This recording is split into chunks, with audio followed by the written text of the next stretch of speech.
A gente está com 30... Tá na hora, vamos lá. Pode ir começando, a gente está com 30 participantes. Então, fique à vontade. Está chegando um ou outro, mas eu acho que é isso. 31 agora. Vamos lá, então. Deixa eu te colocar como co-host aqui, só um minutinho. Tá. Deixa eu compartilhar minha tela aqui.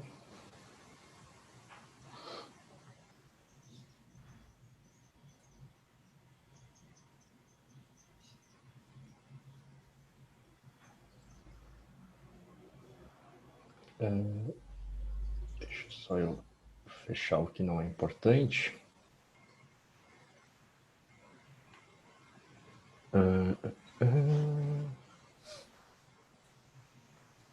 Vamos lá.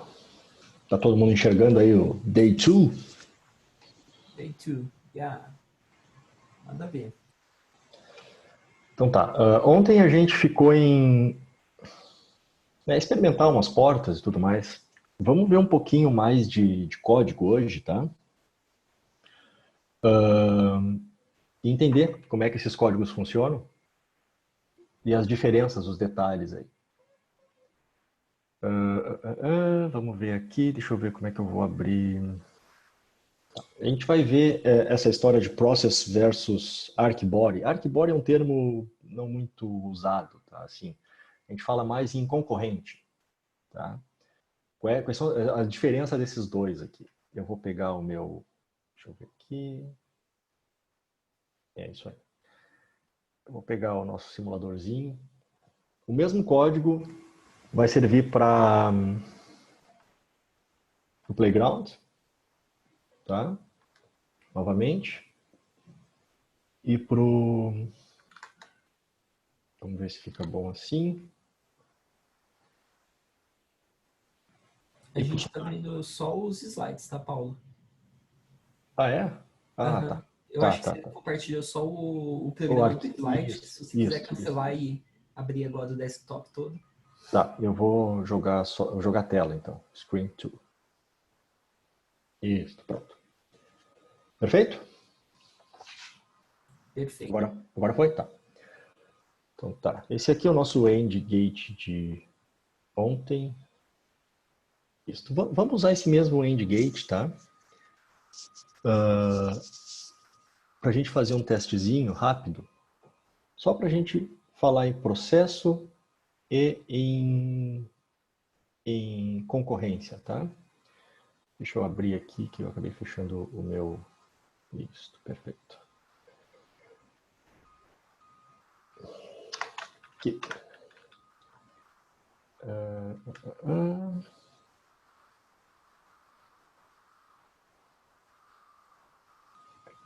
Aqui. Quando nós fizemos essa porta end ontem, nós usamos essa construção when else. Tá? Essa construção ela é concorrente. Se eu colocar outra construção aqui embaixo, deixa eu abrir, que é mais interessante.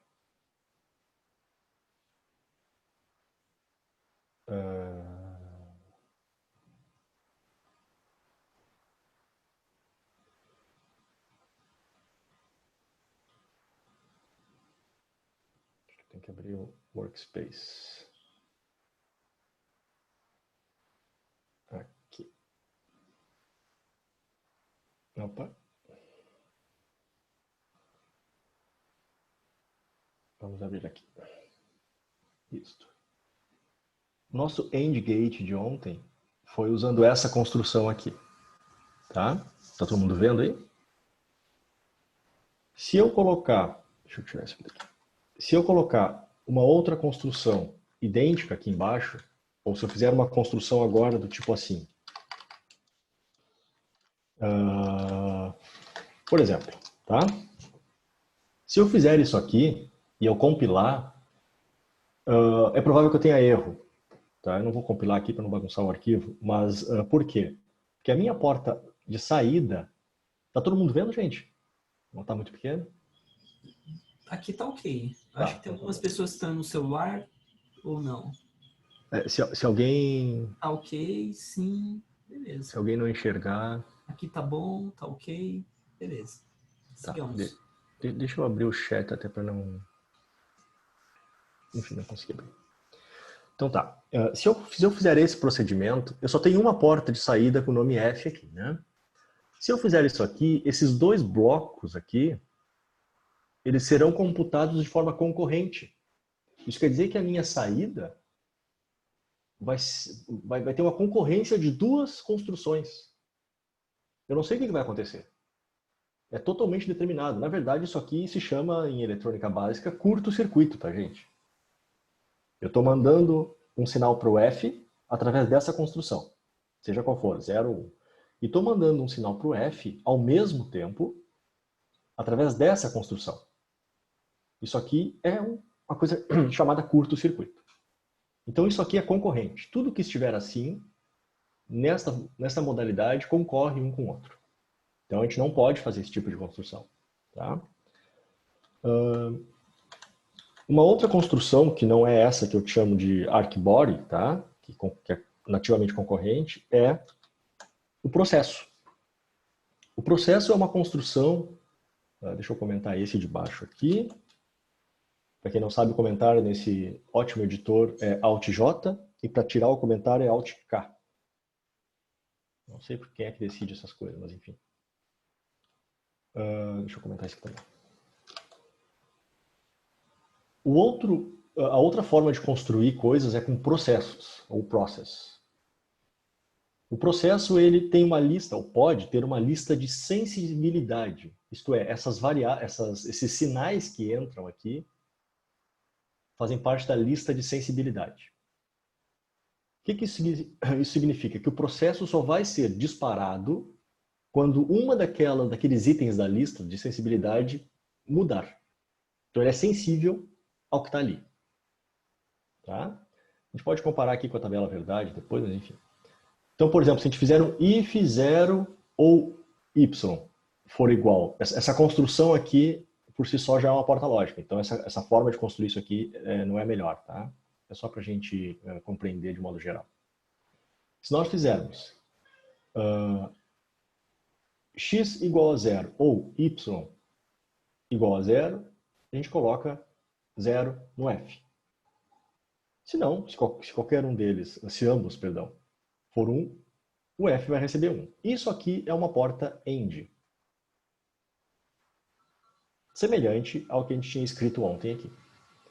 Só que essa porta AND, por estar dentro de um process, ela tem que ser totalmente sequencial.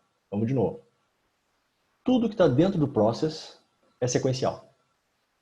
O que está fora do process não é sequencial. É concorrente. Por exemplo, aqui, esse process inteiro estaria concorrendo, se estivesse na mesma construção, né, com esse F aqui. Por exemplo, se eu tirar esse arc daqui, né, e deixar esse aqui para fechar toda a arquitetura aqui, esses dois estariam concorrendo entre eles. Ok? A gente pode simular isso aqui.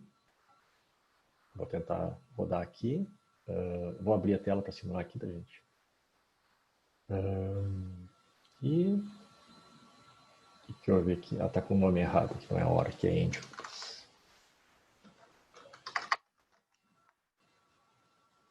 Se eu não errei nada, vai funcionar. Vamos colocar essas portinhas do end mesmo aqui. E vou rodar rapidinho.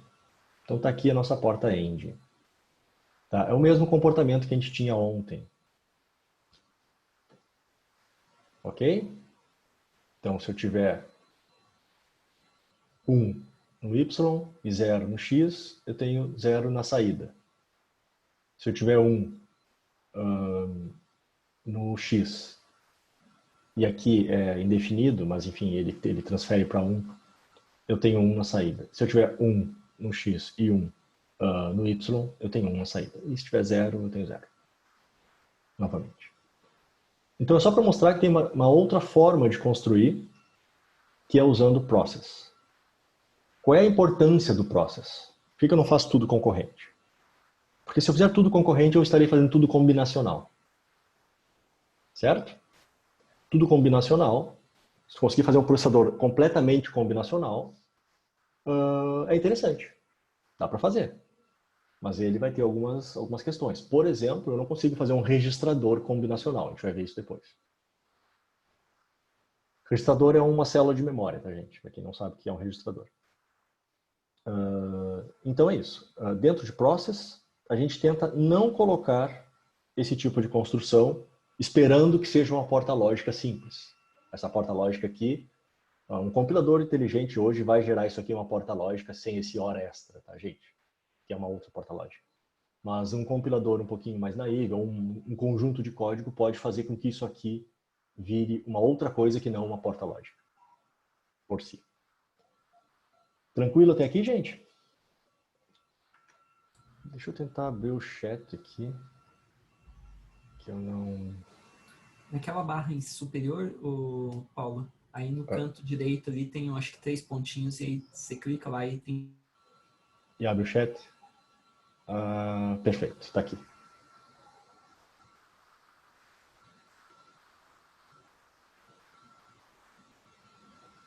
Perfeito.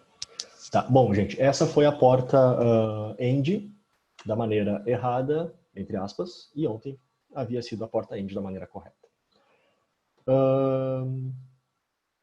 Bom, vamos fazer uma brincadeira um pouco diferente agora aqui. Vamos incrementar um pouco mais. Deixa eu botar isso aqui. Vamos combinar duas portas lógicas agora. Uma OR e uma AND. Com 3 entradas. Ok? E eu vou ter uma única saída. Nota que não é uma porta com 3 entradas, tá? É uma portinha básica aqui, com 2 entradas, e a saída dela vai para outra porta maior. Vamos ver aqui novamente. Tá, isso aqui é interessante simular. Se vocês quiserem, se vocês fazem questão, eu ponho o código ali já em seguida. E a gente dá um tempinho para vocês simularem depois. Os códigos estão separados aqui. Vamos abrir um outro workspace. Aqui. E é... Então, esse aqui. Deixa eu ver se eu me acho aqui. Aqui. Perfeito. Vamos abrir o código aqui para a gente olhar. Aqui para ajudar o pessoal que vai trabalhar no EDA Playground ali, eu coloquei tudo no mesmo arquivo, tá? Fica mais fácil. Então aqui em cima eu tenho a porta OR. E aqui eu vou contar uma mágica para vocês. Eu já estou usando um OR. Está todo mundo vendo isso? A diferença? Eu não estou fazendo when, else, não estou construindo um OR. Eu estou usando um OR. Este OR também está declarado aqui no na nossa biblioteca. Tá? É como se fosse, por exemplo, C, eu vou usar já uma construção pronta. Né? Tá? Ao invés de construir um int, por exemplo, ao invés de eu construir um inteiro, eu já estou usando um inteiro pronto. Por exemplo, um tipo. Tá? Ou realizando uma função, por exemplo. Já estou usando construções prontas. Tá? As coisas vão ficar mais automáticas, mais automatizadas agora. Para o end, ele está declarado aqui. Tá? Essas portas são pequenininhas, então vale a pena a gente fazer isso. A mesma coisa, né? E aqui eu uso o AND. Mesma coisa que o OR. E aqui a gente vai misturar eles. Primeira coisa que a gente vai fazer é declarar a nossa entidade, que tem 3 entradas. Ó, 3 entradas, A, B, C. Espero que tenha colocado os mesmos nomes ali. Ok. E uma única saída, F. Tá? Isso, a nossa entidade é essa aqui. Indo um pouquinho além, agora a gente vai descrever a arquitetura. Está com dificuldade em escutar a apresentação.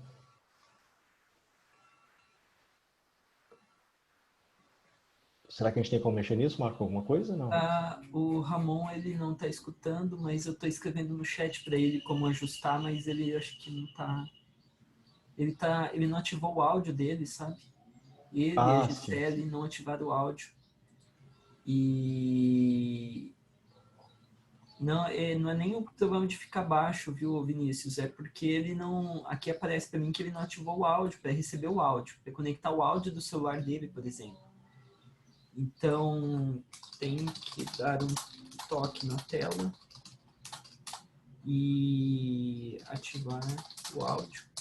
Ele aparece uma setinha verde escrito, né? Ative o áudio.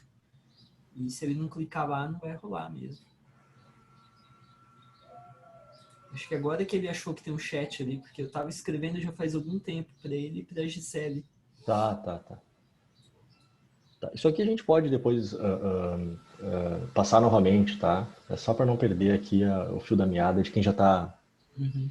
lendo. Bom, então a gente fez uma entidade que vai combinar, que não vai combinar. A entidade simplesmente ela tem 3 entradas e uma saída.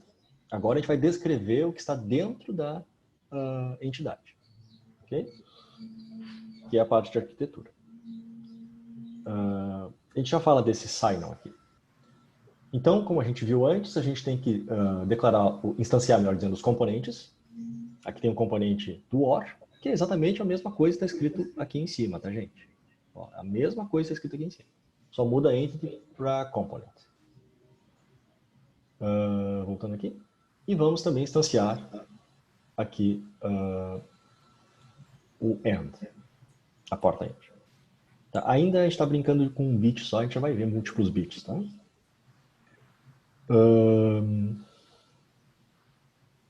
Bom, começamos agora como declarar. Primeiro a gente mapeia. A nossa, se eu não fiz ao contrário aqui, deixa eu ver. Isso, entra no OR o A e o B. Então, vamos lá. Deixa eu voltar para cá. A e o B estão entrando nas entradas do OR. Quem é o A e o B? O A e o B são as entradas A e B daqui. Lá da nossa entidade superior, do nosso top level. Tá? Uhum. Então, A e o B estão entrando aqui no OR. Nas entradas do OR. Aqui estão as entradas do OR. Ó. E a saída do OR, voltando ao nosso desenho, como eu quero que a saída do OR, aqui, ó, vá para uma das entradas do AND, eu vou voltar aqui, eu vou colocar ele dentro de um temporário. Esse temporário foi declarado aqui, como se fosse uma variável global em C. Tá? Só para fazer uma terrível comparação, mas é mais ou menos isso. Do tipo Standard Logic. Tipo Standard Logic tem que ser o mesmo tipo da saída dessa porta aqui, que é a Standard Logic. Opa, essa aqui nesse caso, mas é a mesma. Então, esse OR foi feito aqui, vai ser feito por esse componente entre A e B, e a saída sai por aqui e vem para o temporário. Agora eu vou fazer de forma semelhante no AND. Então, uma das entradas do AND é aquele temp que vai ligar o OR, a saída do OR, a uma das entradas do AND. E a outra entrada é uma entrada direta do componente maior que nós estamos escrevendo, que é esse aqui. Paulo, ali tem ordem o que vem do lado esquerdo e do lado direito da setinha ali? Aqui, É. não, eu posso colocar ao contrário. É assim que tá falando? Opa, ótimo editor. Poderia colocar A, recebe. Assim? Não, eu digo colocar A conectado ao OR em 1. O A Ao do lado contrário? esquerdo. Não, não. Eu confesso que eu nunca tentei, tá? O que o pessoal faz muito é isso aqui, ó. Só assim. Ah, tá. Por Só exemplo. diz onde que vai estar conectado as coisas. Uhum. Isso, mas não diz quem está conectando. Perfeito. Aí essa ordem aqui importa. Sim, sim, sim. Não, tudo Porque bem. porque aí tu não declara efetivamente. Uhum. Mas colocar assim, tá falando? Isso, isso. Eu confesso que nunca tentei, tá? Beleza.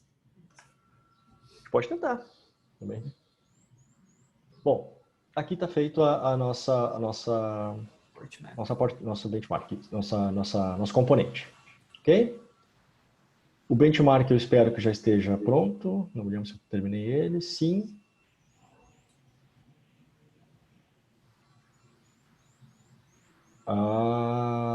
Sim. Deixa eu voltar aqui que eu já explico para o Arthur ali. Arthur, se eu fizer isso aqui, por exemplo, eu estou dizendo que X vai para F. O sinal de X vai alimentar o sinal de F. O sinal que está no fio, aqui dizendo, grossamente falando, X vai para o fio em F. Se eu fizer isso aqui, é ao contrário. Do F vai para o X. Tá? Isso aqui em combinacional, nessa parte, que não é dentro de um processo, não funciona, tá? Assim, exatamente. Mas aqui, em cima, por exemplo, é exatamente isso que quer dizer. O OR, o sinal que está aqui é refletido para cá. Aqui não é a mesma coisa. Deixa eu só mudar aqui para deixar um exemplo. Esta construção não é a mesma que esta aqui. Tá? Simplesmente ao contrário. Aqui o que quer dizer é que existe uma relação direta entre as duas portas. Não diz a ordem. Aqui diz a ordem. Diz que daqui, do X, vai para o F. Aqui não. Aqui só relaciona as duas. Tá? Por isso que a gente pode escrever essa parte aqui assim, ó. Sem botar o OR 1, OR 2, por exemplo. Ó. Mas aí, novamente, tu tem que ter certeza que essa sequência é essa e tu sabe da sequência de cor. Se for um componente muito grande, é difícil saber a sequência, né? Por isso que eu prefiro escrever assim. É mais trabalhoso, mas funciona.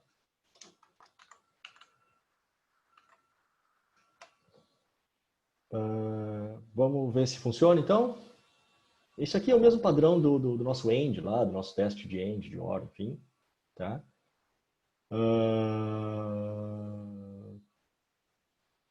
Eu não alterei aqui por algum motivo, mas não faz diferença. Isso aqui é só um print, tá? O importante é que o resultado saia nos conformes. Vamos ver? Se ficou algum erro, vamos compilar. Ó, sem erros. Vamos ver. Eu vou pegar aqui em cima, eu vou pegar a porta do componente todo, do OR-END combi. Não vou pegar dos subcomponentes OR-END, tá, gente? Eu vou pegar direto do componente maior, para ficar mais fácil de ver. A gente pode pegar o temporário também. Vamos pegar todos os sinais, vamos colocar aqui. Não sei se isso é bom ou ruim. Deixa eu fazer de novo aqui. Ok, agora foi. Vamos ver se a gente consegue analisar isso aqui juntos. As entradas são A, B, C. E a saída é F. O temp aqui, que é o de baixo, deixa eu abrir um pouquinho mais aqui. Eu sei que é ruim de ver aqui, gente, mas acreditem que está na ordem A, B, C, F e o temporário. O temporário é a saída do OR. Tá? Então vamos lá. Se eu tiver todo mundo zero, A, B, C, 0, o meu F tem que ser 0. Vamos pegar aqui nosso desenho. A, B, C, 0, o OR de A e B, 0. Alimenta 0 no END. Não importa mais o C, né? Porque END com 0 vai dar sempre 0 aqui. Vamos colocar 1 no C. Vamos de volta para o desenho. O C tendo 1, não interessa se a outra porta do END for 0. Aqui vai ser 0 no F. Continuamos com 0 no F. Está aqui esse carinha aqui.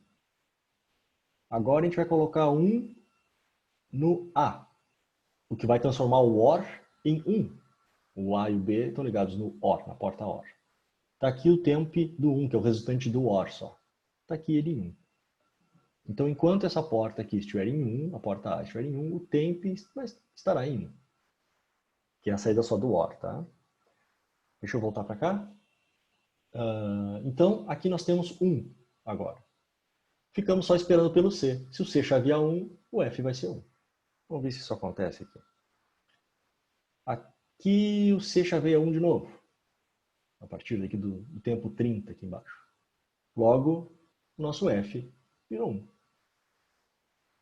Perfeito? Então, nossa portinha que combina AND e OR funcionou. Dúvidas, pessoal? Tranquilo? Vamos tentar mudar isso aqui para mais bits?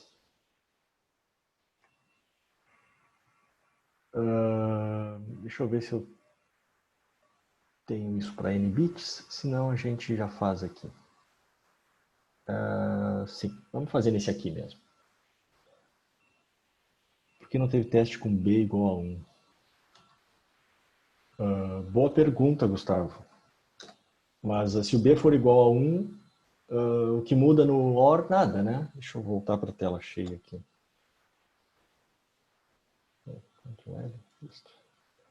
Se o A ou o B for igual a 1, como isso aqui é uma porta OR, não faz diferença, né? Se um deles for 1, vai ser 1 aqui. Se os dois for 1, vai ser 1 aqui. Foi por economia de teste mesmo. Poderia ter feito. Tá? O certo é fazer todas as variáveis. Tá? Isso vale um comentário. Quando a gente escreve um processador, vocês têm como imaginar o quão difícil é testar todas as portas? E todas as entradas e todas as variáveis possíveis? Por isso que o pessoal da arquitetura sempre briga com o pessoal dos testes. Tá? O pessoal da verificação. Porque, eventualmente, o pessoal dos testes pede para que o pessoal da arquitetura coloque hardware extra que facilita o teste. Tem uma coisa chamada BIST, que é um circuito extra que se coloca dentro do processador, dos hardware em geral, que significa Built-in Self-Test. Quer dizer, é algo que fica dentro do processador e faz o próprio teste. Isso é interessante. Essa pergunta é boa, Gustavo. Mas para nós aqui ela é trivial, né? Bem pequenininho. Vamos tentar com N bits, vamos ver se a gente consegue mudar aqui. Sem muita demora. Deixa eu pegar o nosso código aqui. Bom, aqui a gente está usando Standard Logic. Standard Logic é 1 bit. Para múltiplos bits, a gente usa, por exemplo, a construção Standard Logic Vector. Tá? Notem que eu estou mexendo na porta... Perdão, eu vou mexer aqui em cima primeiro. Eu vou mexer na entidade OR. Tá? Como é que funciona a porta, o tipo Standard Logic Vector? Tu declara exatamente o tamanho, como se fosse um vetor. Mas tem duas formas de fazer. Ou tu faz assim, 0 to 3, por exemplo, para 4 bits de entrada naquela porta OR ali. Ou a gente faz assim, 3 down to 0. Qual é a diferença? Quando a gente conta bits, a gente pode fazer da direita para a esquerda ou da esquerda para a direita. Semelhante ao conceito de Little Endian e Big Endian. Tá? Aqui a gente vai fazer, por convenção, sempre da direita para a esquerda. Então é de 0 até 3. O bit 0 é o bit mais da direita, se a gente colocar num vetor. Vamos lá, vamos estender todo mundo. Todo mundo para 4 bits na porta OR. E agora aqui, nota que isso aqui não vai mudar.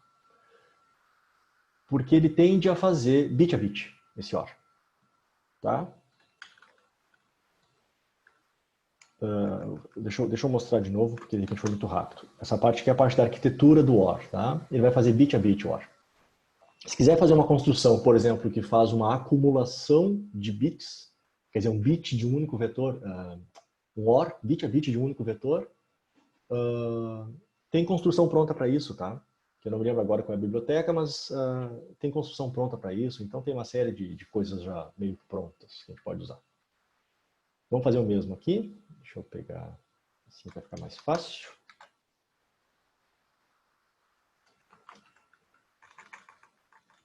A gente pode imaginar isso aqui, quem gostava de brincar com Lego e coisas assim, é bem semelhante, tá, gente? Eu consigo ver uma semelhança grande aqui. Gostava de montar coisas, é bem isso aqui.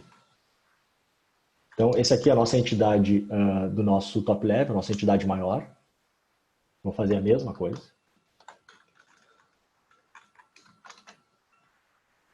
O nosso resultado também ele tem que ser Standard Logic Vector, do mesmo tamanho. Os componentes declarados também têm que seguir o mesmo padrão, né? Porque são iguais às suas entidades. Eu fiz uma caca aqui.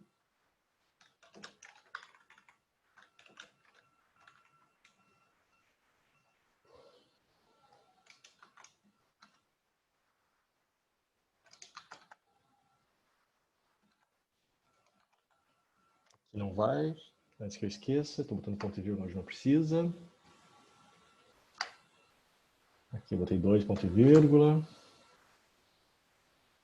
Também não precisa.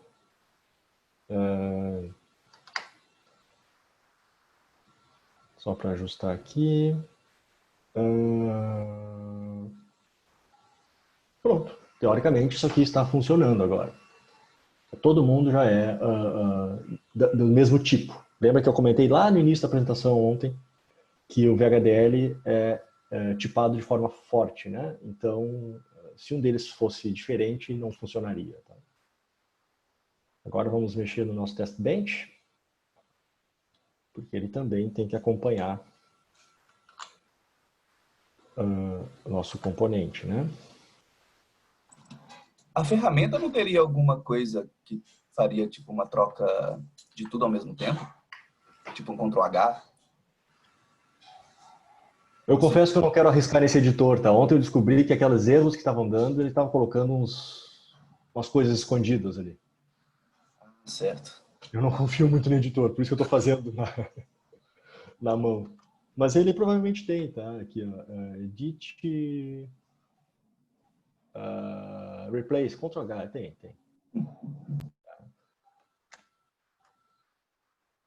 Talvez para quem não entendeu muito bem, vale a pena ir passando devagarinho. Enfim, vamos com calma. Aqui eu vou economizar nos testes, porque vocês veem que agora a gente tem 4 bits. Então, vocês conseguem imaginar que a gente tinha quantos testes a gente tinha para um único bit. Agora, com 4 bits, os testes explodem exponencialmente. Né? Se eu fizer todas as variáveis, a gente vai à loucura. Por isso que tem o pessoal lá de testes e validação que ganha bem nas empresas, tá? Fabricando isso aqui. Até porque se eles errarem, a gente termina com esses bugs da Intel, da AMD, coisas assim. Aqui a gente estava colocando um único bit, agora a gente vai colocar 4 bits. Daria para colocar em hexa, tá? Tipo assim. Aqui seria 0, né? Mas a gente vai colocar assim.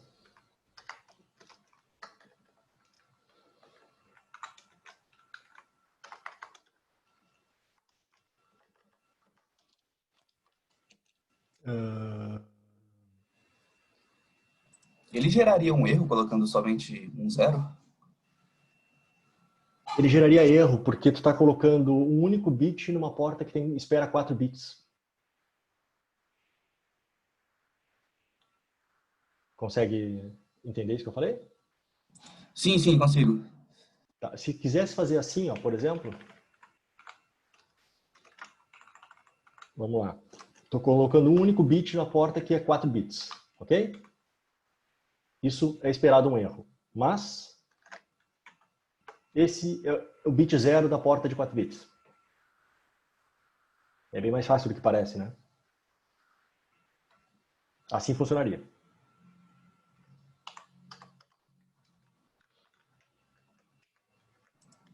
E você colocando somente o 0 na porta, na primeira porta, você não precisaria colocar os outros bits necessariamente. Eu não sou obrigado a colocar bits, tá? Mas se eu colocar isso aqui assim, tá? Por exemplo, colocar só assim, né? Os outros podem ser que fiquem 0, pode ser que fique 1, pode ser que fiquem Z, depois eu explico o que é Z, ou pode ser que fiquem X. X a gente já viu que sabe-se lá o que é. Entendi. X é algo indeterminado, tá? Então tá, então a gente volta para cá. Vou tentar fazer esse teste um pouco mais rápido. Paulo, você consegue colar esse código depois em algum lugar pra gente? Sim, eu colo depois, eu ponho esse código lá. Os dois? Os dois, tu diz O do test bench e o do... Ah, tá. Sim. Aqui o QOut também vai esperar alguma coisa, eu modifico ele em seguida.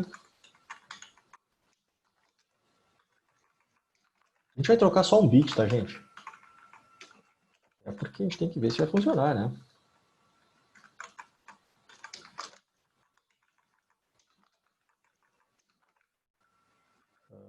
Ok, vamos trocar esse aqui também, ó.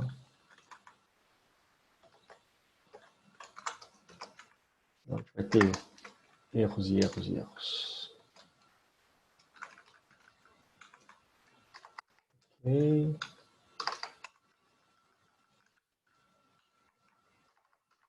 Uma vantagem interessante do Acert é que ele segue rodando, tá? Então, se tiver um erro no meio do caminho, ele avisa, mas ele segue rodando. Torçam os dedos, ou cruzem os dedos, melhor dizendo. A compilação foi ok. Vamos rodar. A gente vai usar as mesmas variáveis. Uma coisa interessante, vai ser difícil vocês verem que fica pequenininho, mas agora aqui a gente não tem um único bit. Nós temos 4. Tá vendo aqui? Essa aqui é a porta A do nosso dispositivo. Essa é a porta B, 4 bits. Essa é a porta C, 4 bits. Todo mundo com 4 bits agora. Esse é o sinal. Será que funciona? Opa, funcionou. Que legal.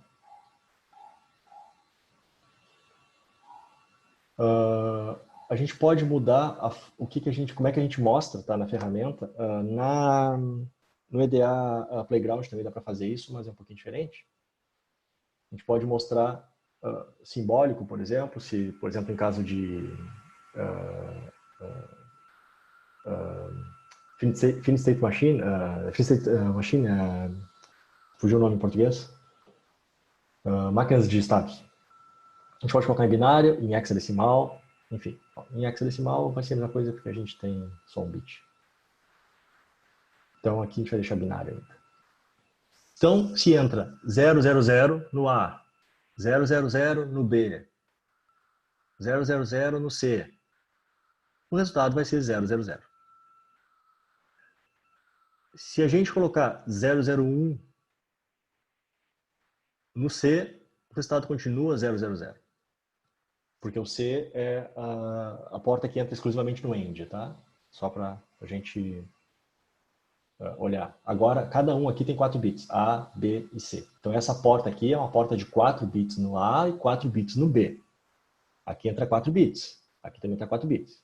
E o F de 4 bits. Ok? Agora a gente vai colocar na entrada do A. A gente vai colocar 1.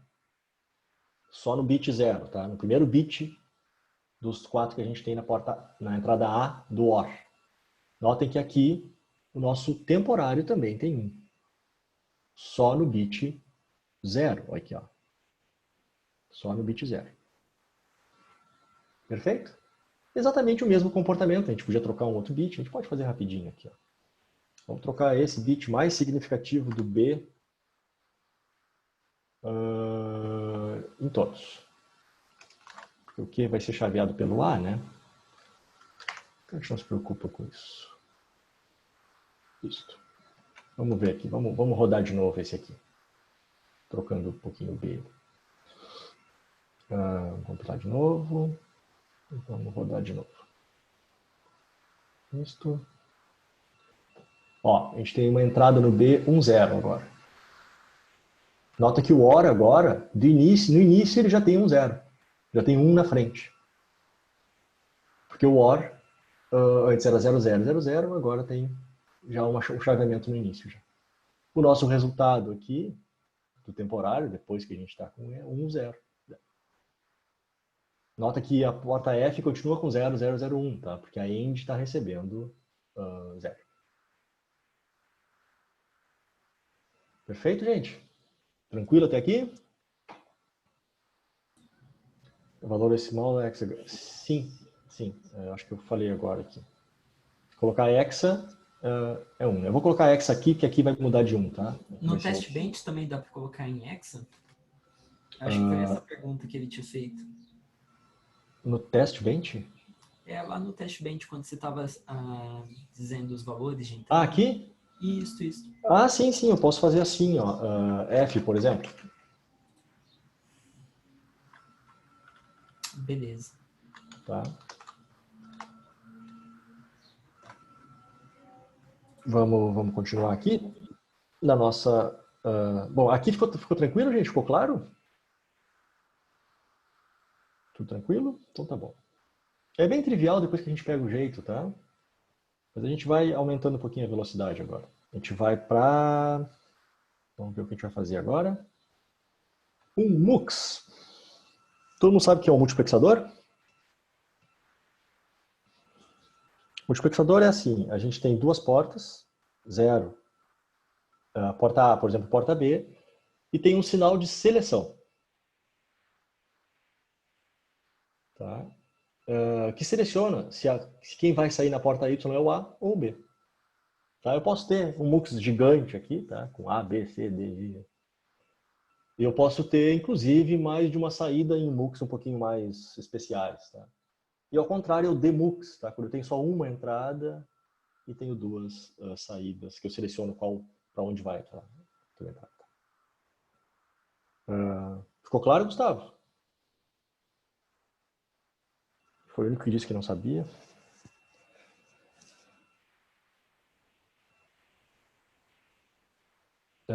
Vamos pegar então a portinha MUX aqui, que eu acho que já está pronto. Vamos fechar esse workspace.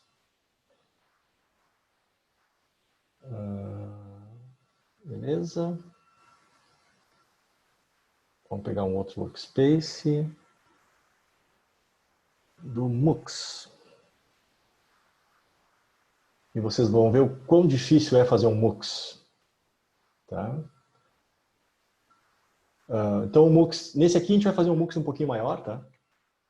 É um MUX com 4 entradas e uma saída. Se eu tenho, são MUX já de 3 bits, tá? Pra gente já começar a se habituar com um pouquinho mais de números aqui. Como eu tenho 4 entradas, como é que eu faço para selecionar 4 entradas? Eu preciso usar 2 bits para isso, né? Todo mundo sabe decodificação, como é que funciona decoders? 2 bits eu posso representar 4 números, perfeito? Então eu represento o número 0, número 1, número 2, número 3. Beleza, gente? Aqui tem duas formas de serem feitas, eu já vou apresentar as duas já. Essa aqui é a forma combinacional.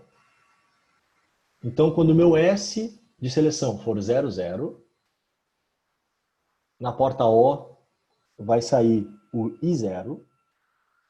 Quando for 0, 1, vai sair a minha entrada I1. Vamos de novo aqui em cima. Eu tenho 4 entradas. E 3, ficou ao contrário, que não importa. E 3, e 2, e 1, e 0. Ok? Aqui ficou ao contrário, mas também não faz diferença, tá? Então, na porta I0, eu espero sair, eu espero que a porta I0 saia na porta O. O dado da porta I0, o sinal da porta I0 saia na porta O. Quando o S for 0, 0. E assim por diante. 0, 1, 1, 0, 1, 1. Se eu não setar nada no S, se o S for qualquer coisa que menos um desses 4 itens aqui, por exemplo, se for XX, a saída da minha porta vai ser ZZ. O que significa Z? Significa alta impedância. Eu não vou explicar a eletrônica aqui, acho que não é o caso, mas alta impedância é como se fosse um terceiro bit na eletrônica. Tá? Alta impedância ele pode fazer qualquer outra coisa, pode ser decidido por alta impedância. Tem portas específicas para alta impedância. Tá? Isso é interessante. Tá? A gente pode discutir mais disso no futuro. Seria basicamente você desconectar, né? A saída de qualquer entrada possível. É como se fosse um desacoplamento. Exatamente. Exatamente. Pode ser visto como um desacoplamento. Isso, exatamente. Ótima relação com o ZZ aqui. Também a gente pode fazer o nosso MUX dessa maneira aqui. usando o when, usando o case, tá? O case funciona assim. Deixa eu só melhorar isso aqui. Eu vou fazer assim, ficar mais fácil de ver. Então, quando... É como o case do S, tá? Do C, perdão. Quando o S for 0, 0, o O recebe I0. Quando o S for 0, 1, e assim por diante. Quando for qualquer um, como por exemplo others aqui, a gente coloca ZZ. Em alguns compiladores, o when others é obrigatório, mesmo quando tu faz todo o... tu preenche todos os requisitos, tá? Então a gente sempre usa others para evitar qualquer problema. Em algumas construções também, nem só compiladores. Bom, a gente não vai usar esse cara aqui porque é aquilo que eu falei, se é combinacional, a gente faz combinacional. A não ser que seja sequencial. A gente faz dentro do process. Tá? De qualquer maneira, vale o aprendizado. Notem que aqui, tudo que variar de entrada tem que estar nessa lista. Na lista de sensibilidade do processo. Então, o S é uma coisa que varia de acordo com uma entrada qualquer. Pode vir de outro processo ou de outra combinação, tá? Sim, varia. Então, ele tem que estar aqui nessa lista. O I0 pode variar? Sim, então ele tem que estar nessa lista.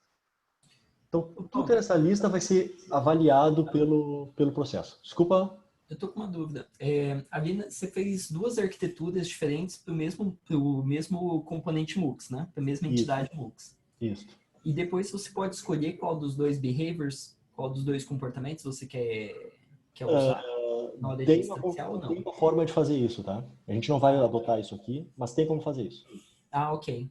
Tá? Eu posso fazer várias arquiteturas tá? E selecionar elas de alguma forma. Ah, ok. Eu confesso que eu não recordo como é que é, mas existe, tá? Existe como fazer. Perfeito. E é interessante que pode ser que a gente queira coisas diferentes, né? Para a mesma entidade. Seria a ideia de duas organizações diferentes, né? Mesma arquitetura. Né? Assim. Na subarquitetura, arquitetura menor aqui, né? E relembra um pouco em C++ quando tem mais com funções com comportamentos distintos, né? Como é que se chama? Polimorfia? O sobrecarga. Bom, enfim, a gente não vai usar esse aqui, nesse teste. Vamos direto para cá.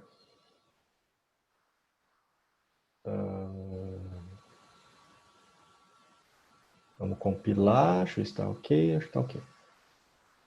Vamos compilar, ok, e vamos simular. Vamos pegar uns sinais aqui.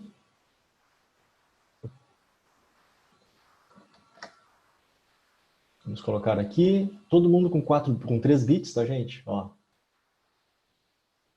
E são 4 portas de entrada.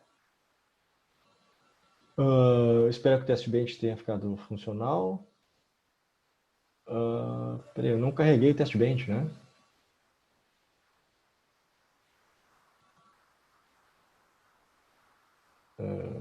Cadê o teste bench? Ah, perdão, tá aqui. Teste bench do MOOC, sim, tá. O teste bench ficou correto. Eu não me lembrava se eu tinha feito o teste bench. Ok. Vamos rodar esse camarada. Vamos dar um zoom aqui. Então, no nosso teste bench, a gente usou a seleção X no início. Quer dizer que a gente não sabe o que está entrando no S de seleção. Isso aqui está em hexa, vamos botar em binário, tá? Mais fácil. Isso, faz bonitinho. Então a gente não sabe aqui no início o que está entrando. As entradas, as portas de entrada são essas aqui. 111, 101, 010, 001. Tá? E na saída eu estou tendo ZZZ, alta impedância, porque eu não tenho nada no meu S, nada específico no meu S. Se eu botar 00 no meu S, minha saída passa para 111. Quem é 11 é minha entrada 0. E assim por diante. Se eu botar 01, que é a entrada 2, a segunda entrada, eu vou ter a minha entrada 2. Se eu botar 03 e assim por diante. Até o 3, a minha terceira entrada, e aqui. Depois eu volto para colocar undefined no meu S, no meu select, minha entrada de seleção, e eu volto a ter ZZZ lá, a nossa alta impedância. Ok? É muito simples o MUX, tá, gente? Assim como a porta END, são todos simples. Perfeito, gente? Tranquilos? Esse cidadão aqui vai para o nosso processador. Tá? Exatamente esse cara aqui vai ir para o nosso processador de alguma forma lá. A gente vai precisar de MUX. A gente já vai ver rapidinho como é que vai ser o nosso processador de forma um pouquinho mais detalhada. Ainda em blocos altos, tá? Eu não vou fazer blocos muito precisos para a gente não se aprofundar na parte eletrônica, mas esse camarada aqui vai entrar. Quem mais agora que vai entrar na lista para a gente mexer? Finalmente uma ULA vai vir. Tá. Antes de falar sobre ULA e registrador, como a gente vai começar a incluir coisas que são relacionadas ao processador que a gente vai montar, vamos olhar novamente para o nosso desenho do simulador, tá? Perdão, do processador. Tem um simulador na cabeça. Bom, a gente sabe que são essas instruções que a gente vai adotar. A gente sabe que essa é a cara, mais ou menos, que tem o nosso processador. E a gente sabe que a organização vai ser por aqui, que a gente precisa de um raster file, com alguns registradores. A gente precisa de uma memória que aceite várias portas. A gente precisa de uma ULA, que tem add, sub, pelo menos. A gente precisa tratar do jump, e essas coisas assim. Tem instruções como halt, etc. Isso aqui é muito cru, tá, esse desenho. Vamos deixar ele um pouquinho mais amigável aos olhos de um designer, de um projetista. Tá? Não se assustem. A gente vai dividir isso aqui, semelhante ao que está nesse desenho primeiro, a gente vai dividir ele em 3 partes. O data path, que basicamente é a unidade de execução, tá? A memória, e no caso do nosso processador, uma unidade de controle que vai acomodar um monte de coisas. Dentre elas o FET, para quem não sabe o que é FET, FET é o estágio inicial de um processador, é o estágio que é responsável por pegar a instrução da memória. Tá? Teremos o decoder. Decoder é o outro estágio de um processador. Todos os processadores têm decoder, que ele pega aquela instrução que o FET acessou e divide em pedacinhos do tipo assim, que parte vai ser registrador, endereçamento de registrador, que parte vai ser opcode, quer dizer, como é que eu sei que eu vou fazer um load, que eu vou fazer um add? É uma parte da instrução que tem isso. Eu vou colocar a instrução depois para vocês com calma, acho que amanhã. A gente não forçar muito a amizade aqui. Em detalhes. O PC, que está aqui embaixo, é o Program Counter. Tá? Ele é um endereço no qual o FET tem que acessar. É o endereço da instrução. O FET vai acessar aquele endereço apontado pelo PC. O IR é Instruction Register. Tá? É um registradorzinho, que é a instrução que o FET, quando o FET capturar a instrução, o IR fica com essa instrução. Por que a gente precisa colocar a instrução no registrador? Porque pode ser que eu tenha que fazer mais de uma leitura naquela instrução. Tá? Pode ser que eu tenha que interpretar ela de mais de um modo. Tá? Então é importante que tenha um registradorzinho ali para a gente segurar essa instrução. Senão ela fica solta nos fios. Ela entra, é usada e desaparece. Tá? E a gente precisa de um MUX grande, que é um MUX um pouquinho maior que aquele. Não, aquele já era 4x1, né? É esse MUX aqui que a gente desenhou, tá? 4x1. No DataPath, a gente precisa de um MUX. Por que a gente precisa de um MUX no DataPath? Porque é esse cara que a gente vai fazer primeiro, tá? A gente já está fazendo o MUX, temos 2. A gente vai fazer a ULA agora e depois a gente vai dar uma olhadinha no registrador. No banco de registradores, register file. A gente tem essas instruções aqui. Então, por exemplo, eu preciso fazer mem to reg. Quer dizer, sai da memória e vai para o registrador. Isso é feito pelo nosso Control Unit. Tá? Nós não temos uma unidade específica de acesso à memória. Os processadores modernos têm várias unidades específicas de acesso à memória. Não precisam passar pela unidade de controle em outras unidades. A gente não. Nosso processador é bem simples. Então, esse camarada aqui que faz isso. Tá? Então, nós temos a instrução mem_to_reg. Essa instrução aqui é mem_to_reg. Então, a gente precisa ter um MUX que vai dizer que vai vir daqui o dado da memória e vai entrar no registrador. A gente tem instrução. Esse IR vai ter um opcode, uma parte da instrução, e vai ter um imediato. Por exemplo, eu quero botar 9, o número 9 declarado na instrução num registrador. Então, eu tenho também que ser capaz de fazer isso através desse MUX. E eu tenho a escrita na memória da ULA.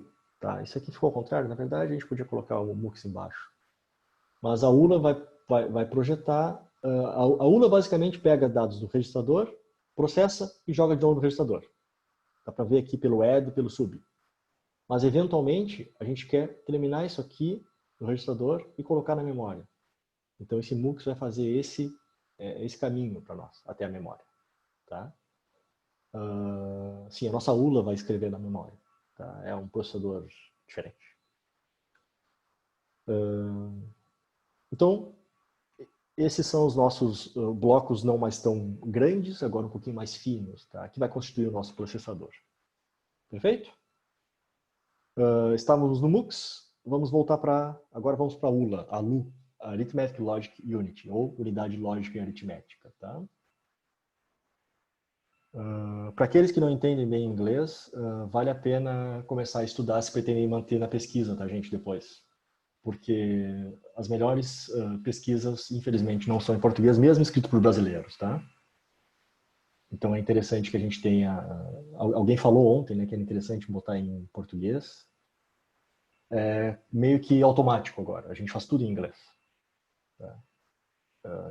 Quando a gente está trabalhando nessas coisitas. Bom, vamos lá representar uma ULA?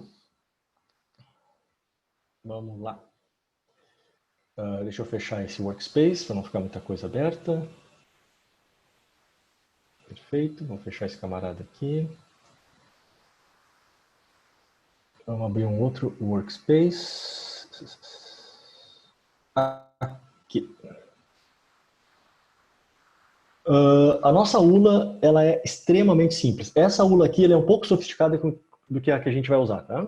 A nossa é um pouquinho diferente, mas é muito semelhante. Não tem quase nada de diferença e amanhã a gente mostra ela. Essa ULA aqui é de 2 bits só para ajudar, né? E ela tem 3 portas de entrada, A, B e Select. E tem uma porta de resultado. Tá? A arquitetura dela. Também a gente fez com process aqui. Dá para fazer sem process. Aqui ela está feita com process. Não importa. E a gente vai usar as mágicas dessa biblioteca aqui. Ó. A gente estava já usando AND e OR. Agora a gente vai usar aritmética. Por que a gente não vai fazer nosso próprio add, nosso próprio sub? A gente pode fazer, tá? Mas esses aqui já são otimizados o suficiente. Tá? Então a gente não tem por que se entrar muito dentro do detalhe eletrônico novamente. Então, 3 portas de entrada, 2 portas são de dados, uma porta de seleção, nós temos que selecionar qual é a operação da ULA, e a porta de resultados. Um simples case when. Então, case cell 00 é soma. Vai somar A com B e vai colocar o resultado. O nosso sub, como a gente está fazendo tudo por complemento de 2, nosso sub é usando um add, um complemento com uma negação do B mais 1. Não vamos aqui ensinar ninguém a fazer sistemas digitais ou coisas assim, tá? Circuitos digitais, sistemas digitais, e nem a parte de algoritmos lá e de operações binárias, tá? Acreditem que isso aqui funciona. Então, nosso sub não precisa ser a gente não precisa ter um hardware de subtrator exclusivo. A gente usa o mesmo hardware de somador, esse e esse, o mesmo hardware.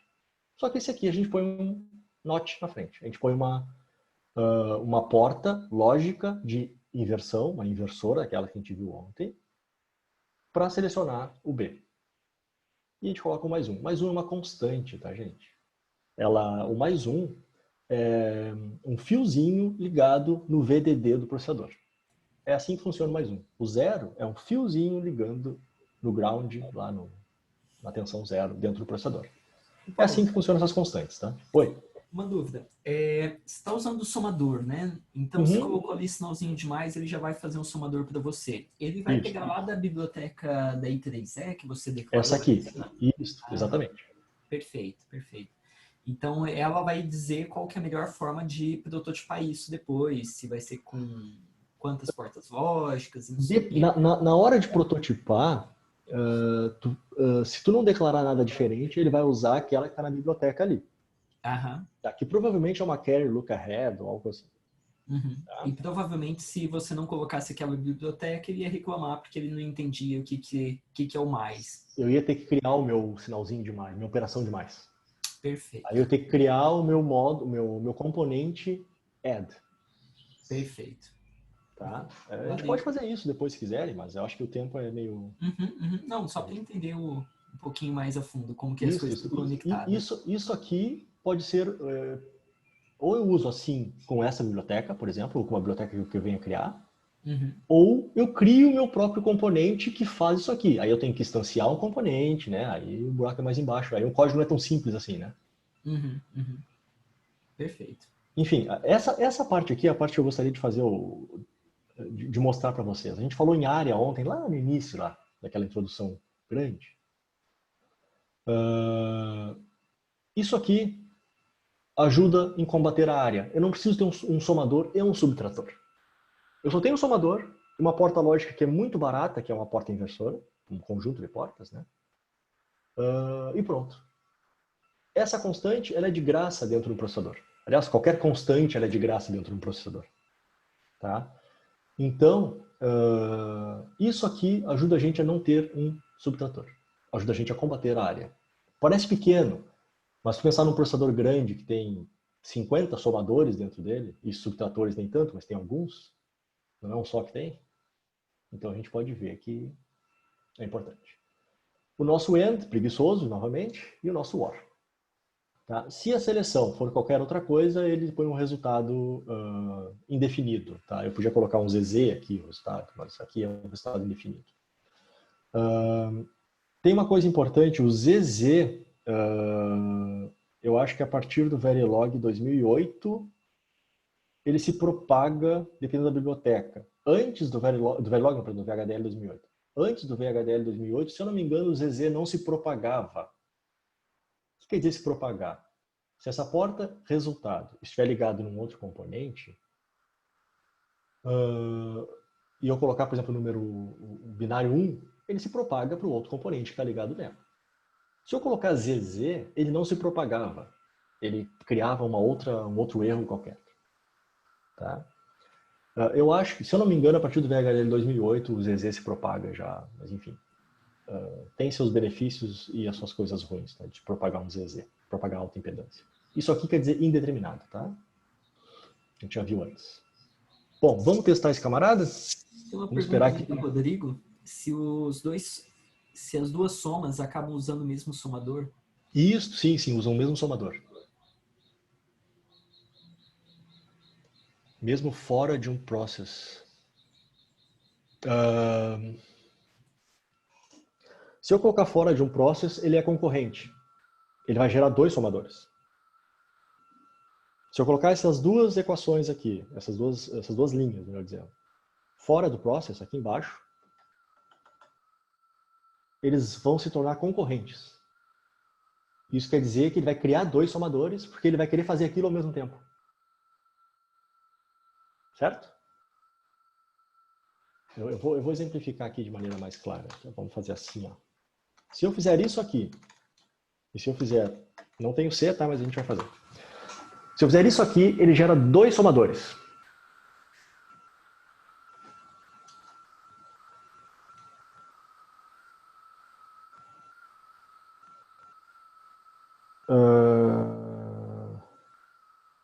Não. Aqui também depende de como vai funcionar, tá? Mas esse mais um aqui, não, ele não vai fazer um outro somador. Esse sub, por exemplo, vai levar dois ciclos.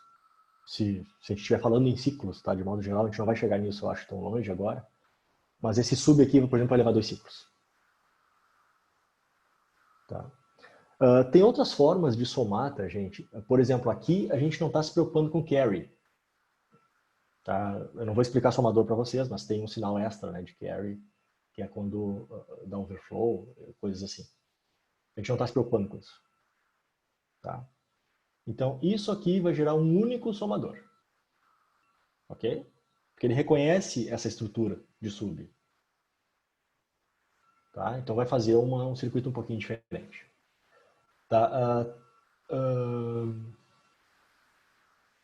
Em FPGA, eu já vi isso aqui gerar 2 somadores, mas notem, esse somador aqui, ele é de 1 bit. Tá? Em ASIC, ele não costuma fazer isso, em ASIC, em, GPP, em circuito integrado. Por quê? Porque esse hardware aqui ele é tão rápido que ele pode fazer 2 vezes a soma para inteiros. Tá? Essa discussão ela pode ser um pouco mais longa, o ideal seria desenhar e mostrar os circuitos e tal. Mas, enfim, 2 abordagens. Em FPGA ele pode gerar 2 somadores. Eu já vi isso em FPGA. E esse somador aqui seria de 1 bit apenas. E esse outro somador seria completo. Tá? Em circuito integrado ele faz uma outra mágica. Tá? Perfeito até aqui? Esse nosso amiguinho aqui está meio bagunçado, mas ele vai funcionar. Funcionou ontem de noite, tem que funcionar agora. Notem que eu estou resolvendo a equação no acerte. Agora. Tá? Eu não estou dizendo que vai gerar o resultado tal. Tá? Eu estou resolvendo a equação no acerte. Tá? Deixa eu explicar para vocês como é que foi feito esse teste bench aqui. A gente não vai fazer nada tão louco, tá? Mas é legal explicar. Tem uma construção chamada package no VHDL. Que basicamente no package é como se fosse uma biblioteca, tá? Tu cria uma biblioteca. Essa biblioteca, tu pode fazer um monte de coisa, inclusive funções e procedimentos. Tá? A diferença entre funções e procedimentos ela é meio ambígua na minha cabeça até hoje, tá? Mas basicamente a função tu escreve com variáveis, como se fosse um C. Tá? E tu não espera que aquilo seja sintetizado. Procedimento, tu já espera que a coisa seja um pouquinho mais profissional em termos de síntese. Tá? Tem funções que são sintetizáveis? Tem. Tem outras que não são. Depende de como tu escreve. Eu não vou explicar todos os detalhes aqui, mas é só para vocês saberem que aqui a gente fez um package, tá? Que vai ter um procedimento que vai ler o dado e um procedimento que vai verificar o dado. Tá? Aqui está a descrição deles. Então, é como se fosse o process aqui, tá? Dentro do package body. É como se fosse o architecture e o process. Tá? Aqui tem os sinais de entrada que são declarados diretamente. Tá? É bem mais... é bem mais livre, tá? O procedure. Então os sinais entram no A, no B, no cell. E o check data é essa coisa comprida aqui. Tá? Então eu não preciso colocar isso aqui toda vez que eu chamar. Eu só chamo check data. É uma função, basicamente, de C. Aqui está o nosso benchmark. Tá? Nosso componente ULA, que é A, B e cell. Perdão, aqui em cima. A, B, cell e res. Vamos voltar para cá. Então, A, B, cell e res. Esses aqui são sinais locais. Sim, os sinais podem ter o mesmo nome das portas, tá? Porque a gente vai ligar uma na outra. Aqui está o port map, da maneira relaxada, digamos assim. Tá? Isso aqui seria assim. E esse A é este A, e este A, para confundir, é este A. Mas vamos deixar da maneira crua, todo mundo já entendeu, eu acho.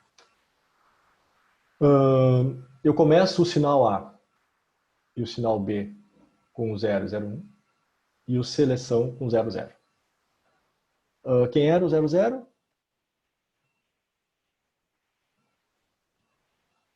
Era o somador. O 0, 1 subtrator e assim por diante.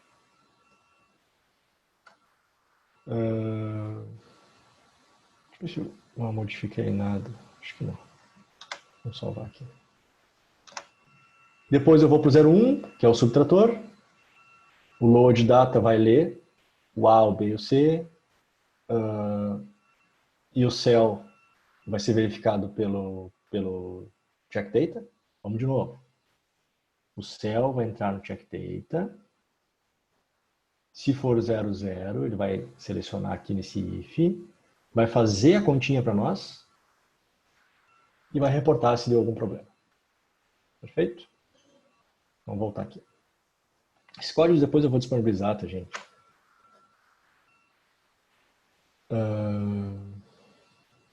Vamos voltar aqui. Então temos o nosso add, sub, end e or. Vamos rodar esperando que ele funcione. Compilação ok. Simulação. Eu vou pegar direto, novamente aqui, direto da minha ULA. Eu não vou pegar do test bench, tá? Test bench é legal, mas a gente pega direto. Vamos rodar por 100 nano. Um pouquinho mais. Não modificou, então ele parou ali. Eu vou tentar dar um zoom aqui.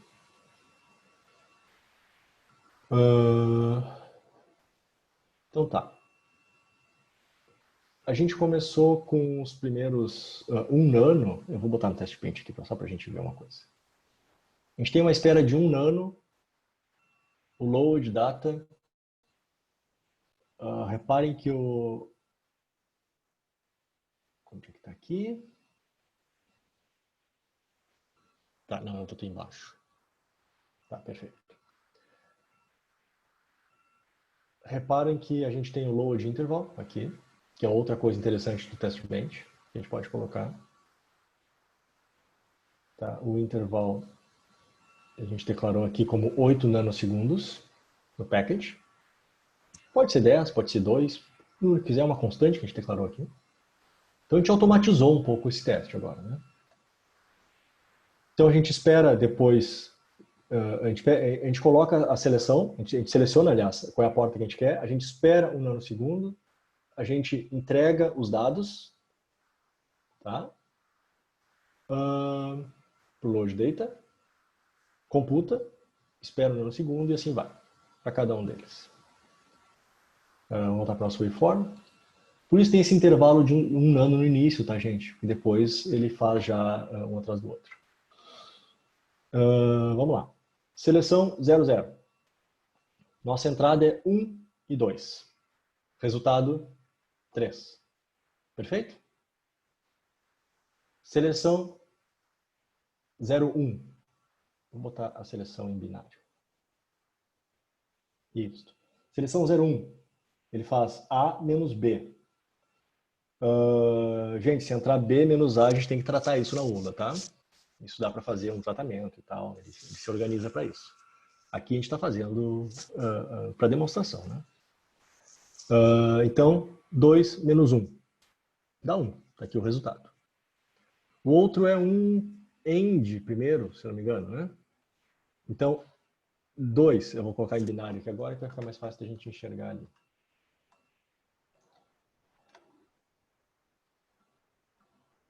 Aqui é 2 e aqui é 1. Aqui é 1, 0 e aqui é 0, 1. O AND de 1, 0 e de 0, 1 é 0. 0, 0, na verdade. Né? Perfeito? Vou colocar em binário aqui também. 0, 0. O segundo é OR, quando o meu cell for 1, 1. OR de 1, 0 e de 0, 1 é 1, 1. Então, nossa ULA funcionou perfeitamente. Tudo bem até aqui, gente? Ninguém saiu correndo? Quem dormiu, acorda? Então tá. Então a gente viu a ULA. Vamos novamente aqui para nossa apresentação. Registrador. O registrador a gente precisa... vai ter que pensar um pouquinho melhor, tá? Vai ter que entender um pouquinho melhor, a gente vai devagarinho nele. E o raster file também. Vamos pegar aqui então um registrador. Deixa eu fechar. Opa! Deixa eu fechar aqui meu workspace. Vou fechar aqui também. Vamos pegar um exemplo de registrador. Todo mundo sabe o que é um registrador? Tá, de novo, eu não vou dar aula de eletrônica aqui, tá? Os registradores típicos são flip-flops, que a gente chama. Tá? Eles são feitos basicamente de inversores. Se a gente ligar um inversor atrás do outro, em círculo, por exemplo, e colocar uma porta selecionável, um MUX, por exemplo, no meio do caminho, a gente consegue inferir um dado e aquele dado ele fica circulando na volta do... obrigado, Marco. A gente fica circulando na volta do... Literalmente fica um lógico, por exemplo, um zero lógico, circulando aqui na volta. Isso é um flip-flop, tá? Isso é um registrador. Tá? São duas portas inversoras que a gente viu ontem e ficam aqui. Esse é o modo mais simples, né? Existem registradores um pouco mais sofisticados. Perfeito, gente? Vamos então olhar aqui como é que a gente constrói. Obrigado, Marco, novamente. Aqui a gente vai começar com uma outra construção, tá? Que é usar uma facilidade chamada generic. Tá bagunçando com o meu carinho aqui. Esse generic possibilita que a gente parametrize os nossos códigos. E ele pode ser generic e eu posso colocar aqui, por exemplo, uma variável que está numa constante global, por exemplo. Tá? Para facilitar a vida de tudo. Né? Posso fazer tudo, por exemplo, em 32 bits, só mudando um númerozinho. Tudo em 16 bits, só mudando um númerozinho em um único arquivo. Tá? Claro que tem que construir todo o código pensando nisso, né? Obviamente. Porque às vezes não é tão simples assim. Então o nosso registradorzinho ele tem uma entrada, um clock, finalmente um clock, para vocês saberem o que é, aquele pulso de relógio. Um sinalzinho de load, tá? Que ele possibilita a entrada de dados. Esse sinal de load não é de fazer leitura, é de carga, tá? Isso é de livros, por isso que está o load escrito aqui, tá? E um sinal de clear. Clear, basicamente, ele reseta aquele cara. Independente do que tem lá dentro, ele reseta. E o que é a nossa saída? O que e o I, input, e aqui output, eles têm o mesmo tamanho. Tá? E o resto é para controle. Vamos lá. Nós temos um QTemp aqui, que a gente vai usar dentro do nosso process. É sequencial. Vamos usar dentro do process. Tá? Tem uma outra construção mágica aqui, que eu vou explicar para vocês agora. Deixa eu organizar isso aqui, porque o editor realmente está bagunçando. Todas essas entradas, I, clock, load e clear, tem que estar na nossa lista de sensibilidade do nosso processo, nosso process. Perfeito? Perdão, professor, e a entrada do registrador? A entrada é o I. Isso, Certo. I de input. Certo. De novo, a gente faz tudo em inglês, né? A gente não tem como fazer... Essas palavras-chave aqui, por exemplo, são em inglês, então a gente acaba escrevendo tudo em inglês. Tá? Isso vai entrando depois com ritmo e tu vê que português não faz muito sentido no final das contas. Para esse tipo de coisa, obviamente. Então a gente começa pelo seguinte detalhe. A gente vai analisar, avaliar o nosso sinal de clear. Então se o clear for 0, então eu vou colocar 0 no meu temp. No meu QTemp. Vou chamar de temp só, tá? O que quer dizer isso aqui? Isso aqui é um automatismo, tá? Para pegar, independente de quantos bits tiver. Se tiver 32 bits, você vai pegar todo o temp e vai colocar bit a bit o valor 0. Tá? Dá para escrever others, eu acho que esse aqui tem, é a mesma coisa, tá? É bem semelhante. Others 0, por exemplo. É a mesma coisa, tá? É a mesma construção. O range é mais bonitinho, tá? Porque ele traz um pouco mais de... O others, inclusive, dá para usar, e o range também, parte dos bits. É bem bom isso, tá? É bem interessante de usar. Ferramenta boa. Bom, então se o clear for 0, nota que if clear igual a 0. Eu não quero mais saber dos outros. If clear igual a 0. Tá? Ele vai botar 0. Agora começa a mágica dos clocks. Se o meu clock for igual a 1 bit, quer dizer que se ele, quando ele for avaliado, ele for 1. Como é que a gente avalia uma coisa que muda? Com event. O que quer dizer event? É que se ele mudou de evento e o evento é 1. O evento quer dizer se ele mudou de estado. Ok? É bem semelhante a essa lista de sensibilidade, tá? Ele verifica se mudou de estado. Mas aqui não é um process, aqui é de uma variável, ou um sinal, melhor dizendo, específico. Tá? Existem outras construções, tá, gente? Existem rising... Deixa eu botar mais fácil. Rising edge, por exemplo, que é na subida do sinal. Não é no topo do sinal, é na subida do sinal. Tá? Ou então, falling edge. Opa. É na descida do sinal, é na borda do sinal. Então, o sinal eu vou mostrar para vocês com mais atenção agora. Então, rising edge, ele está subindo e falling edge descendo. Oi? Quer dizer que ele estava no 1 e teve algum evento. Ou teve um evento e ele foi para 1. Qual que é aqui teve um evento e ele foi para 1. Lá em cima. Perfeito. Tá? Aqui é um pouquinho diferente. Aqui é na borda do sinal. É quase que na lateral. Eu vou mostrar depois para vocês o desenho ali no nosso código aqui, e acho que vai ficar um pouquinho mais claro. De novo, a gente tem que saber um pouquinho de eletrônica para entender o que acontece aqui, tá? Mas para entender melhor lá dentro. Mas eu acho que já é suficiente olhar só o comportamento. Tá? Enfim, se o clock for 1, tá? E o event é para avaliar isso. E, agora sim, se o load for 1, o i vai para esse nosso sinalzinho aqui. Se nada disso acontecer, não acontece.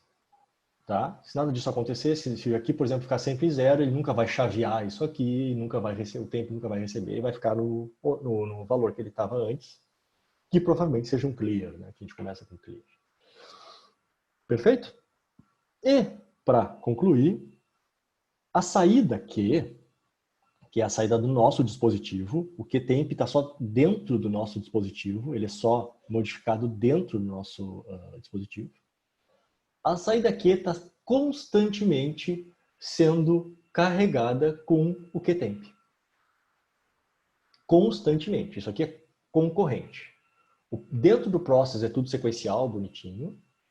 E isto aqui com isto aqui, perdão, eu não consigo selecionar os dois, mas o process e esse statement aqui, eles trabalham ao mesmo tempo. Tá? E se eu conectasse direto o Q ali no lugar do QTemp, lá dentro do process? Se eu botar o Q aqui dentro, por exemplo, assim... Opa, maiúsculo, né? Ele vai funcionar. Tá? Mas pode ser que em algum momento tu não tenha de forma adequada o sinal. Se tu fizer a síntese. Porque aqui a gente tem certeza que ele é 0, tá? Nesse momento. E aqui tu pode ter uma flutuação em algum momento. Se tu botar Q aqui, por exemplo, enfim. Tá? Obviamente a síntese vai mexer nisso, tá? A síntese vai enxergar isso, vai otimizar isso, tá? Isso aqui, este sinal, ele não vai ser gerado de verdade na síntese. Porque não faz sentido eu ter alguma coisa extra, um hardware extra, porque isso aqui é a descrição de um flip-flop, de um registrador. Tá? Mas para o nosso comportamento, para a gente analisar comportamento, isso aqui é importante. Tá? Por que isso aqui é importante? Porque eu posso fazer isso aqui em algumas construções. Tá? E eu teria que fazer isso aqui assim, por exemplo, o que vai me gerar um tempo extra de saída do quê? Porque esse NOT vai contabilizar. Aqui o NOT é em tempo constante, né? Ele está sempre ali. Ficou muito ambíguo isso, essa explicação? Muito dúbia, melhor dizendo.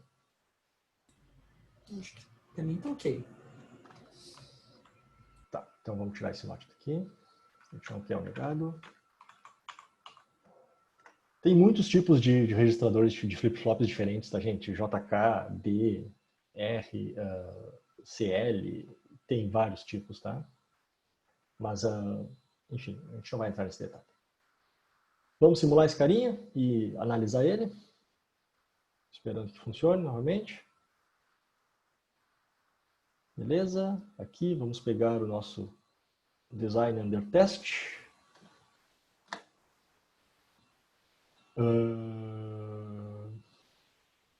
Aquilo é mais para demonstrar, tá, Marco? Aquele combinacional ali, né? Perfeito, perfeito. Ele não é um... Tá, acho que assim tá bom.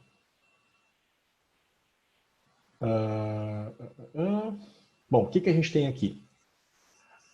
A gente tem sempre a entrada com valor 2, tá? Colocada lá na porta. Tá sempre o 2 na porta. Tá? Nesse sinal de baixo a gente tem o clock. O que significa clock? Relógio. Relógio, tic-tac, tic-tac. Então tudo igualzinho. Ó. No 5 nano ele sobe. Aqui está o comportamento do Rising Edge. É exatamente esse aqui. Ó. É esse momento em que ele sai de 0 para 1. Tá? Aqui é o Falling Edge. Para baixo. Ah, perdão, gente. Eu não mostrei para vocês aqui o test bench. O test bench é importante. O test bench tem essa construção aqui, ó. Tá? Que é o process do clock. Ele cria esse clock. Coloca 0 na variável, no sinal clock, perdão.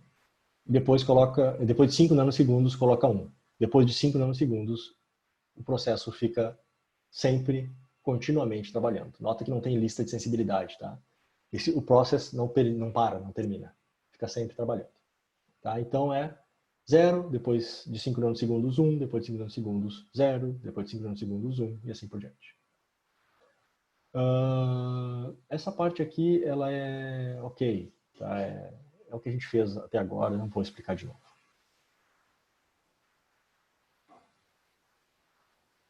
Então tá, então a gente está com clock aqui, clock sobe, rising edge. Clock fica em 1, clock event com clock igual a 1. Clock desce, falling edge. A gente não vai ver isso aqui também, esses detalhes estão tão detalhados, tão por dentro. E o meu Q e o meu Qtemp estão aqui com X, porque eu não tenho nada dentro da minha saída, tá?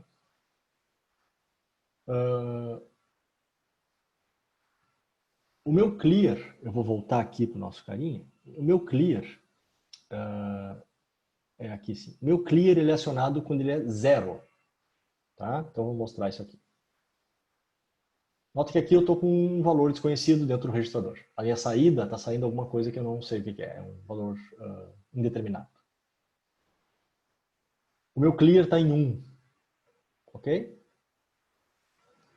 Então eu vou botar o meu load em 1. Vou fazer um teste. Quando o meu clock for 1, a minha saída vai passar a ser 2. Perfeito? Tudo bem até aqui? Então eu fico aqui. Quando o meu clock chegar em 1, com o meu load em 1, tá? Notem a importância. Eu botei meu load em 1 e só quando ele chegou em 1 aqui é que ele colocou 2 no... colocou minha entrada, que está aqui em cima, na minha saída. Continuando, a gente vai descarregar o load agora. Vai desligar o load da tomada.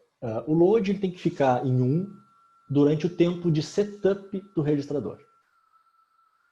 Se tirar o load antes, aquele 2 pode ou não ficar dentro do registrador. Então existe um tempo de setup dos registradores, isso é importante. Tá? É da construção de cada um.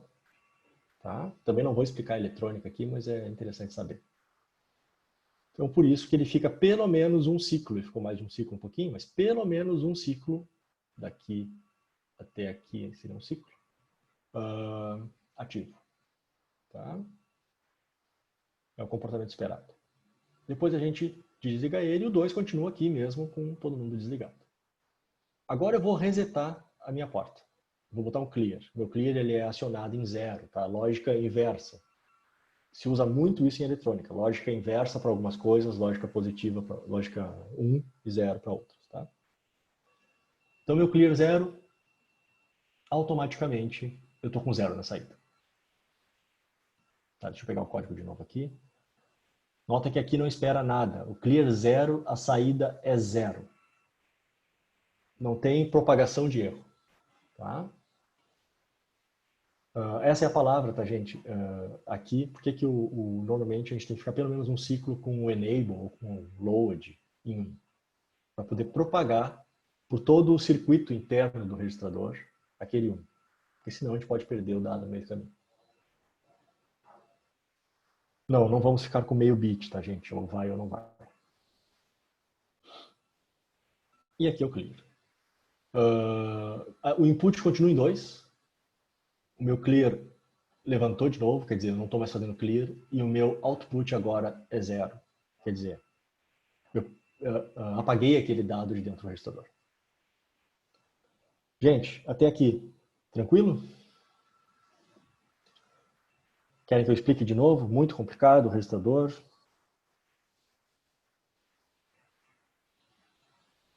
Tá, o ideal é vocês testarem, né? Vocês brincarem com esses códigos depois. Tá? Pegar um livro de System Design, enfim. É que a gente está fazendo teste bench de muitos testes bench de pequenos devices, né? Depois que a gente tem um pouco de prática, a gente escreve uma coisa toda e faz o teste bench de uma coisa maior, né? E vê se o comportamento está certo no final. A gente está testando dispositivos bem pequenos. Ninguém mais faz isso, né? As bibliotecas, a gente escreve uma biblioteca, testa uma vez, depois usa aquela biblioteca pro resto da vida. Ô, Paulo, por que Oi. usa a lógica, você falou ali, né, igual o clear ativo em 0, né? Por que esse design é bem comum assim? Lembra do inversor lá? Que eu mostrei que tinham 2 registradores. Perfeito. 2 transistores. 2 transistores, perdão. 2 transistores. Para botar 0 na saída, é mais rápido do que para botar 1.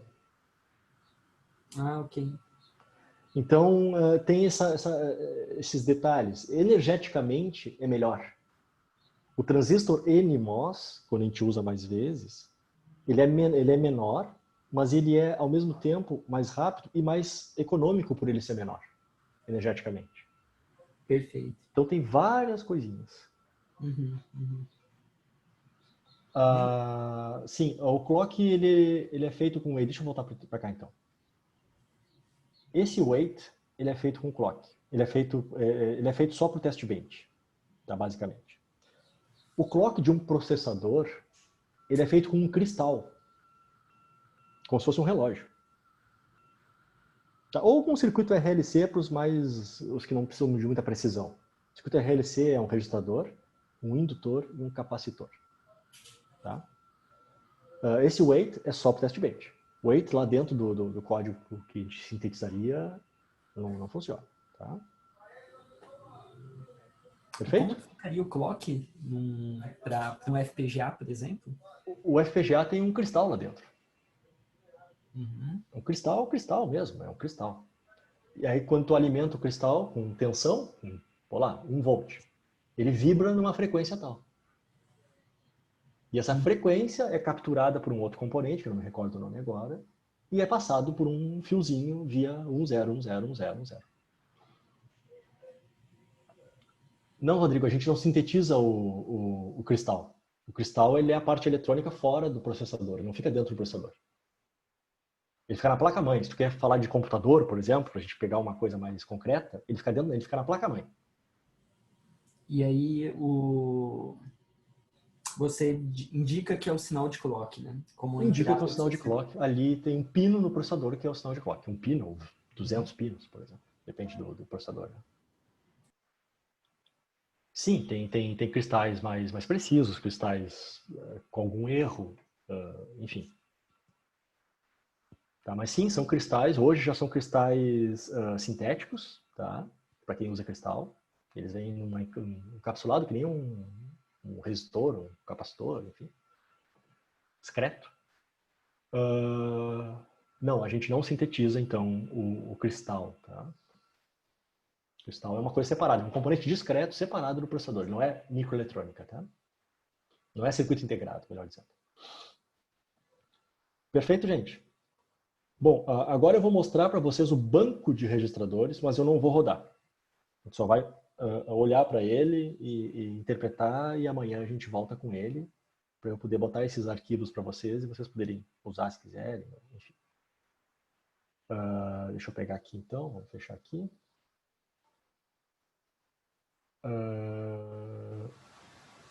Ok? Deixa eu fechar aqui também. Vamos abrir o... Deixa eu ver se ele está aqui. Raster file. Opa!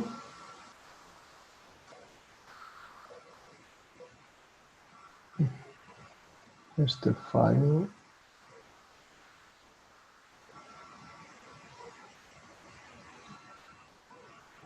Raster file. Tá, eu vou abrir um novo, já vou colocar o raster file. Vamos criar então um novo workspace.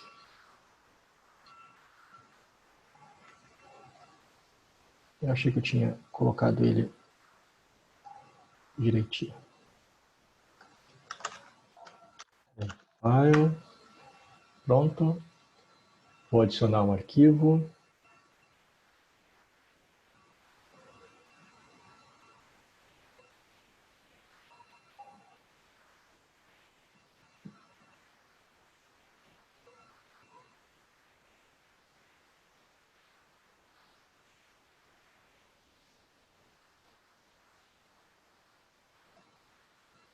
Deixa eu ver se é esse aqui.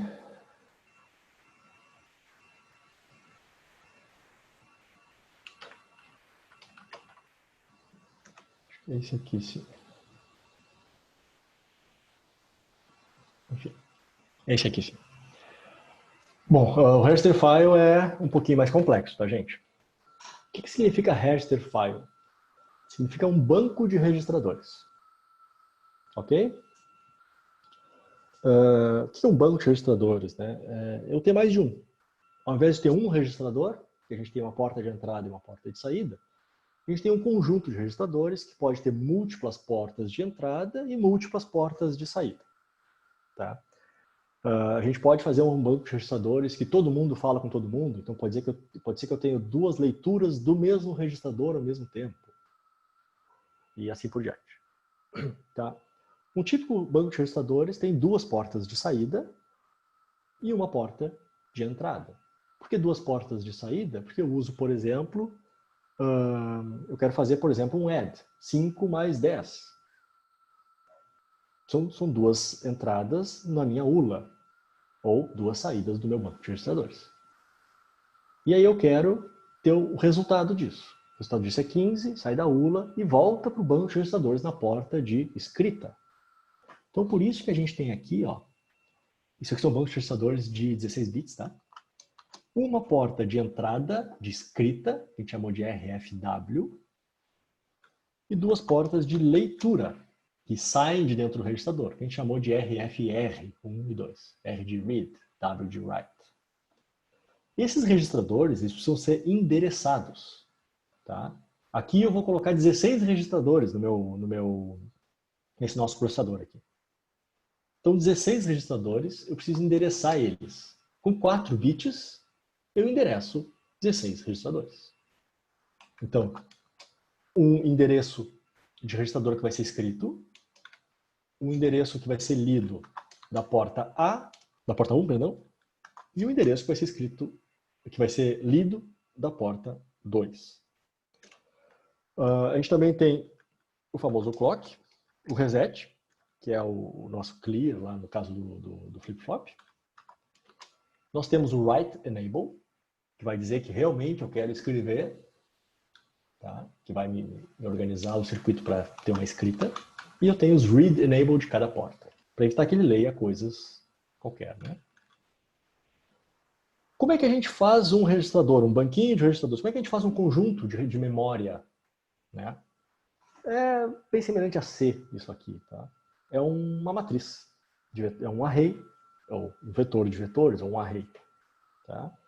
Então a gente faz um array de 15 elementos. Aqui eu poderia usar de 15 down to 0 também, se eu quisesse. Tá? Mas tipicamente a gente deixa o down to para a parte binária e a parte de endereçamento a gente faz de 0 até o que a gente quer. Então são 16 registradores do tipo, tamanho, melhor dizendo, 16 bits. Tá? Esse aqui é um outro sinal que vai me dizer, esse aqui vai ser o meu nome do meu banco de registradores, deste tipo aqui, rftype, que eu acabei de criar aqui. É quase um typedef do C. E uma variável que usa aquele typedef. Perfeito? Eu vou criar 3 processos principais. Um processo de escrita, cuja entrada, aliás, a lista de sensibilidade são todas as coisas relacionadas à escrita. O clock, reset, o sinal de write, perdão, o endereço do write, para onde eu vou escrever, 4 bits. O meu sinal de write enable e a minha entrada do dado, o dado que eu vou colocar aqui. Então nota que aqui a gente mudou um pouquinho. Ó. Aqui eu coloquei 1 no reset, e não 0 como era o clear lá. Ok? Aqui tem uma outra coisa importante que eu não mostrei para vocês. Esse 0 aqui, amanhã eu mostro com mais carinho, com mais calma, ele está dentro de um arquivo constante, underline lib. Eu coloquei algumas constantes lá para não ter que ficar escrevendo 16 zeros. Ok? Então eu coloquei só a palavra 0. Então se o reset estiver ligado, a gente zera nosso registrador. Todos eles, tá?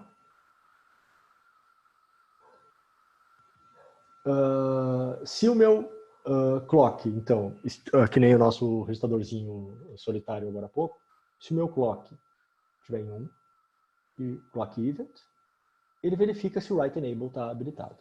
Se o write enable está habilitado, aqui a gente usa uma outra mágica, a gente faz um conversor para inteiro. A gente usa uma função pronta para isso, tá? A gente também não vai se enlouquecer e fazer essas conversões. Dá para fazer? Dá. Mas não é necessário. Que vai converter este sinal aqui, que é de 4 bits, do tipo Standard Logic Vector, para um sinal que entre aqui, que possa ser indexado aqui. Que possa endereçar, perdão, via índice, esse array. Exatamente como uma matriz, tá? Vai funcionar. É uma matriz que eu pego linha por linha, né? A cada linha tem 16 bits. Voltando para cá, então. Então a gente escreve dentro do banco de registradores neste endereço. Se for 0000, 4 zeros aqui no RFA, vai ser convertido para o decimal zero, para o inteiro zero. Se for 0001, 1 e assim por diante. Tá? E aqui acaba o nosso processo de escrita. É bem simples.